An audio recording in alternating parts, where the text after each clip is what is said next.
से अपने विचार रखते हुए और सभा को समाप्त करने की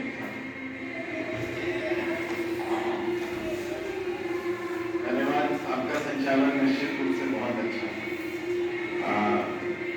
आज यहाँ तहसील प्रांगण में मौजूद तहसीलदार साहब, नायक साहब, समस्त कर्मचारीगण और एक तरीके से यहाँ के मुख्य अतिथि सभी प्यारे बच्चों, सभी को गणतंत्र दिवस की शुभकामनाएं।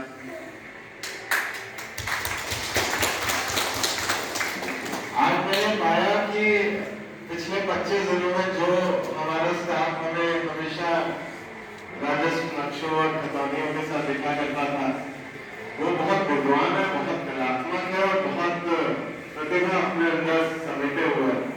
बहुत अच्छा लगा आप लोगों की बातों को सुन करके और आपके इतिहास के ज्ञान को देख के और आपके संविधान के मूल्यों की समझ को देख करके। बात करते हैं 1929 से, जब बात की गई, नायक साहब ने बोला मेरे और बात करी पूर्ण स्वराज। स्वराज सिर्फ पॉलिटिकल नहीं होता, सिर्फ राजनीतिक नहीं होता। महात्मा गांधी कहते थे स्वराज राजनीतिक ही नहीं, सामाजिक होगा, आर्थिक होगा।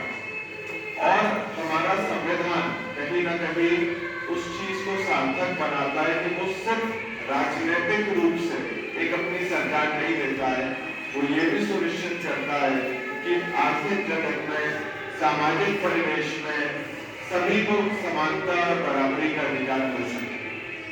आज एक बच्चे ने बहुत अच्छा सवाल पूछा कि अगर कोई कुछ गलत करेगा तो क्या संविधान से क्या प्रोटेक्शंस हमारे पास अवेलेबल है। मैं थोड़ा सा टाइम लूंगा उसी हिस्ट्री से, उसी पूर्ण स्वराज की बात से, कैसे 1950 में जब देश की आजादी हो गई, आजाद तो बहुत देश हुए, उस वक्त बहुत देशों में गुलामी हुआ करती थी। अफ्रीका में गुलामी थी, हमारे पड़ोसी देशों को देखें, पाकिस्तान में गुलामी थी, बांग्लादेश में गुलामी थी, श्रीलंका में गुलामी थी, और सब आजाद हुए, ऑलमोस्ट सेम वक्त पे आजाद हुए। हमें और उनमें क्या फर्क आया? मैं कहूँगा फर्क आया संविधान में।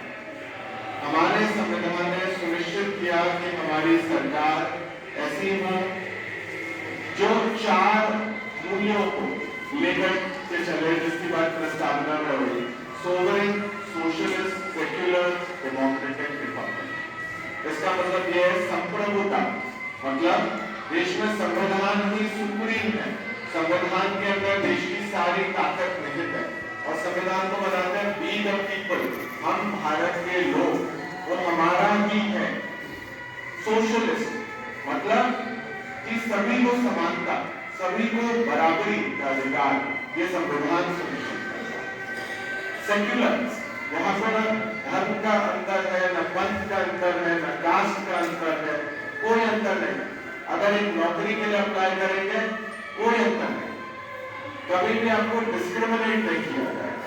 ये संविधान ने सुनिश्चित किया। संविधान ने यह भी सुनिश्चित किया कि अगर कोई पिछड़ा है तो उसे कैसे बराबरी, कैसे उसे न्याय इंश्योर किया कराएगा। डेमोक्रेटिक, और ये मैं सबसे पावरफुल चीज है इस संविधान की कि इस देश में जो राज्य का जो प्रमुख होगा वो हमेशा इलेक्टेड होगा। कोई तानाशाह, कोई राजा कभी नहीं है, वो हमेशा इलेक्टेड होएगा। उसका चुनाव हम करेंगे अपने मताधिकार से करेंगे। इतनी कमाल की चीज थी ये संविधान, और मैं हमेशा ये समझता हूँ इस संविधान के बारे में कि भारत एक सभ्यता हमेशा से रहा है। महाभारत के जमाने से अगर आप देखें तो भारत शब्द हमेशा रहा है। गुप्त काल में देखें, मौर्यों के वक्त में देखें, मुगल के आने के बाद देखें, भारत शब्द कभी नहीं गया। लेकिन 1950 में जाकर के ही भारत एक संप्रभु राष्ट्र बना, एक राष्ट्र बना जो हमारा अपना था, जिसपे राज हमारा था। तो ये संविधान की ताकत थी जिसने कहीं ना कहीं ये सुनिश्चित किया कि हम सभी को एक देश मिले, उसकी सरकार मिले जिसे हम अपना कह सके। अगर हमें सरकार से कोई शिकायत है तो हम जाके हमारे पास वो ताकत मिले कि हम उसे बदल भी सकें। मैं आज हम लोगों ने 2 लोगों को नमन किया, महात्मा गांधी और Bharat Ratna doctor B are Ambedkar. बात ये भी हुई कि जो संविधान की ड्राफ्टिंग कमेटी थी 8 लोगों की, उसके अध्यक्ष डॉक्टर बी आर अम्बेडकर थे। और जब ड्राफ्टिंग कमेटी अपने संविधान की रिपोर्ट सबमिट कर रही थी तो उन्होंने बहुत इंपॉर्टेंट बात बोली थी जो हम सबके लिए बहुत आवश्यक है कि संविधान उतना जरूरी नहीं है। संविधान चाहे जितना मजबूत हो, संविधान से ज्यादा जरूरी होंगे वो लोग जो संविधान को चलाएंगे, यानी हम लोग, वो लोग जो सरकार में होंगे, वो लोग जो कर्मचारी अधिकारी होंगे, और आप लोग, आप सभी का बराबर दायित्व होगा। क्योंकि संविधान बनाने वाला तो मेरे हिसाब से आज कोई भी जीवित नहीं है। जो 1950 में उस दिन संविधान सभा में थे, शायद कोई भी व्यक्ति आज जीवित नहीं है, परंतु उनका संविधान हम आज भी लेकर के अपने साथ में चल रहे हैं। तो हम लोगों का दायित्व है कि हम उस संविधान को जो हमारे पूर्वजों ने हमें दिया, उसे कितने अच्छे से अपने साथ लेकर के चल रहे हैं। सबसे पहली बात मुझे बहुत अच्छा लगा आपकी विद्वता को देख के, आपके कर्तव्यबोध को देख करके।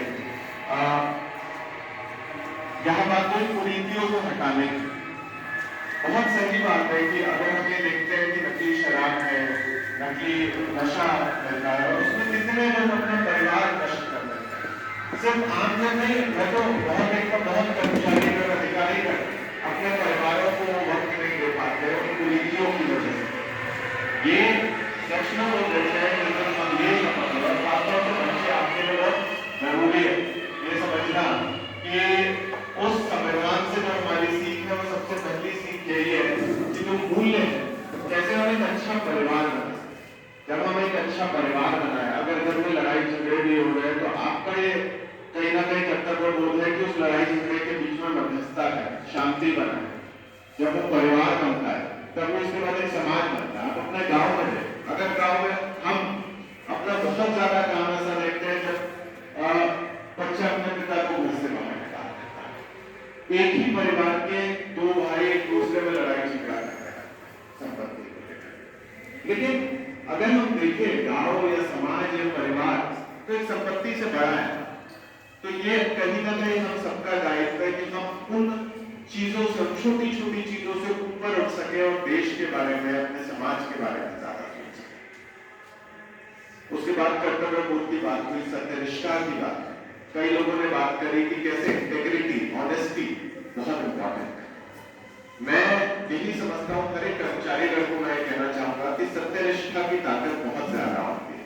आप सबकी सेवा मुझसे लंबी है मेरे हिसाब से, और आप सबकी उम्र भी मुझसे ज्यादा होगी। मैं एक चीज गारंटी के साथ कह सकता हूँ कि सबने ये कभी ना कभी अपनी नौकरी में रियलाइज जरूर किया होगा कि जब आप किसी के लिए बहुत अच्छा काम करते हैं और वो आकर के आपको 10 में से हो सकता है एक इंसान ऐसा आके आपको धन्यवाद कहता है, तो उसकी खुशी बड़ी अच्छी है, बहुत मीठी खुशी और बहुत अच्छा बोध दिलाती है। इसलिए मैं कहता हूँ समाज की सेवा कहीं ना कहीं स्वयं की सेवा हो।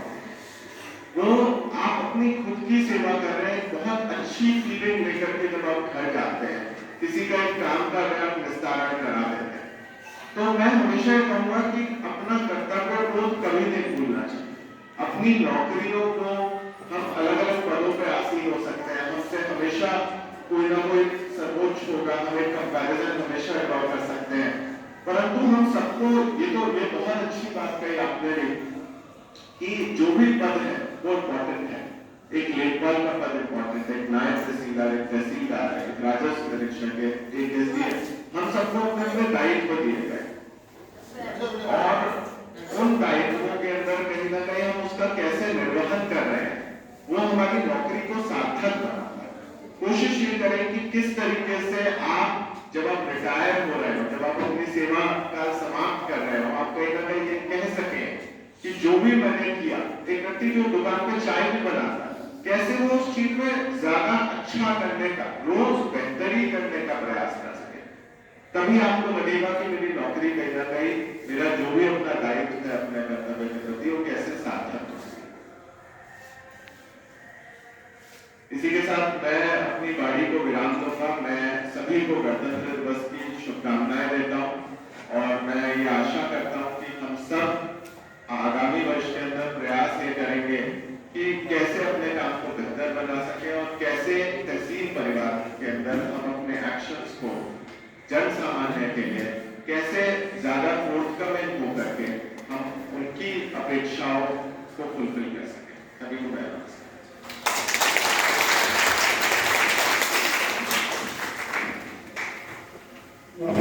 धन्यवाद सर।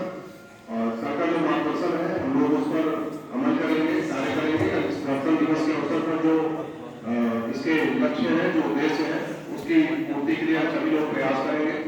और सर ये अत्यंत विशेषकर है, लेकिन एक छोटी सी घटना में सर जिक्र करना चाहूँगा इस कार्यक्रम के समापन के बाद भी।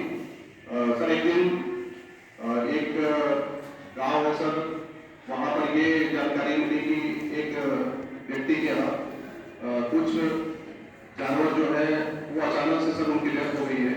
और 4 से 5 जानवर थे, उसमें कुछ भैंस थी, कुछ गाय थी और एक बच्चा था।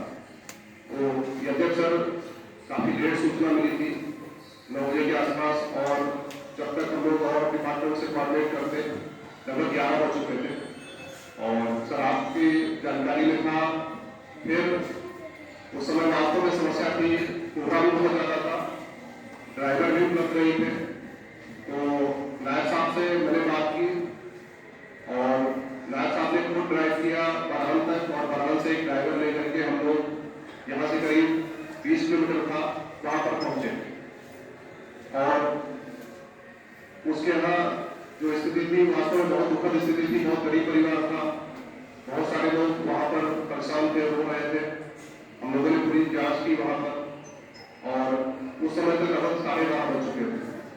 अभी 1 हफ्ते पहले की घटना है। इस घटना का जिक्र सर मैंने इसलिए किया था कि यद्यपि हम लोगों की जांच के बावजूद जो डेथ का रीजन था वो किसी दैवीय आपदा से आच्छादित नहीं था। इस वजह से उसको हम लोग जो हमारे यहाँ अभी तक योजनाएं हैं उसके तहत आच्छादित नहीं कर पाए। ये बताने का सर एक बात उद्देश्य ये है कि जब मुझे लगा कि ऐसी कोई घटना घटित हुई है, मुझे पता था कि हम सहायता दे पाएंगे नहीं दे पाएंगे, ये तो बात की बात है।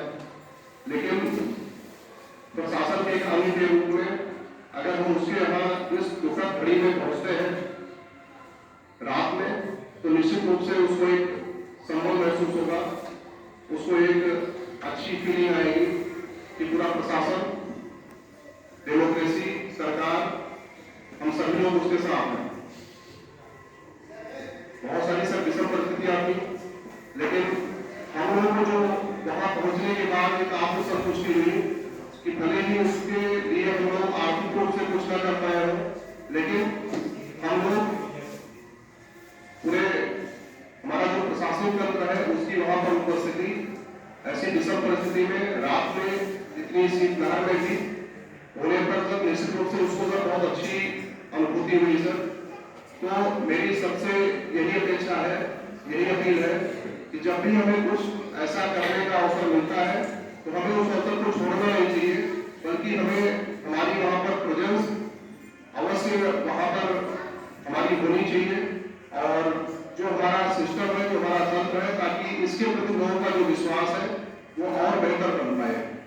और सर बस यही छोटी सी बात थी सर, जो घटना थी मैंने जिक्र किया सर।